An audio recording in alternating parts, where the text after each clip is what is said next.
حکمت نمبر 150 میں خوبصورت انداز میں اس کو ارشاد فرمایا ہے، اور یہ کہ آپ ان میں سے نہ بنیں کہ ان اصابہ بلاء دعا مضطرا وان نالہ رخاء اعرض مغترا، کہ ایسے لوگوں میں سے نہ بنو کہ جب مشکل اور کوئی تکلیف ہوتی ہے تو بیچاروں کی طرح روتے اور دعا کرتے ہیں، اور اگر وسعت اور آرام مل جاتا ہے تو غرور میں آ کے خدا سے رخ موڑ لیتے ہیں۔ اب اس سیشن کا مین پوائنٹ یہی ہے، آئیے ہم غموں میں اس کو یاد کرتے ہیں تو خوشی میں بھی اس کو یاد رکھیں۔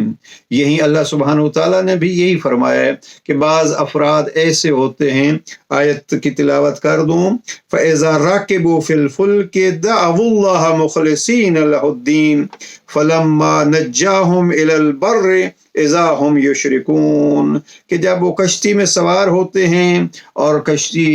مشکلات سے دوچار ہوتی ہے تو خدا کو بڑے اخلاص کے ساتھ بلاتے ہیں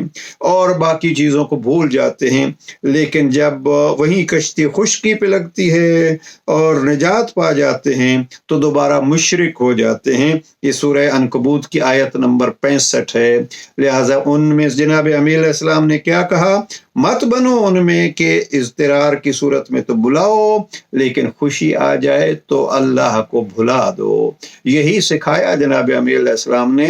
اپنے پیاروں کو بھی۔ خط نمبر 45 میں جناب عثمان ابن حنیف سے ناراضگی اسی لیے ہوئی تھی کہ جب آپ کو کسی بڑی دعوت میں بلایا گیا تھا تو آپ نے یتیموں کو بھلا دیا تھا، اور پھر جناب علا کو بھی خطبہ نمبر 207 میں وہ بڑے اور وسیع مکان کے وجہ سے ناراضگی کا اظہار کیا تھا، اور پھر فرمایا تھا اپنے رشتہ داروں کو مت بھلانا۔ بس یاد رکھیے، اللہ سبحانہ وتعالیٰ کو بلانے کا کوئی وقت مقرر نہیں ہے، خاص کر جب خوشی کا موقع ہو تو اس کو بھلانا نہیں چاہیے، اور وقت مقرر نہیں ہے تو اس کا کبھی شکوہ نہیں کیجیے، آپ اپنا کام کرتے جائیے، اس سے مانگتے جائیے، اب وہ رحیم جانے اور اس کی عطا جانے۔ پروردگار ہمیں ماہ مبارک رمضان میں اپنے رب کریم کا قرب عطا فرمائے۔ السلام علیکم ورحمۃ اللہ وبرکاتہ۔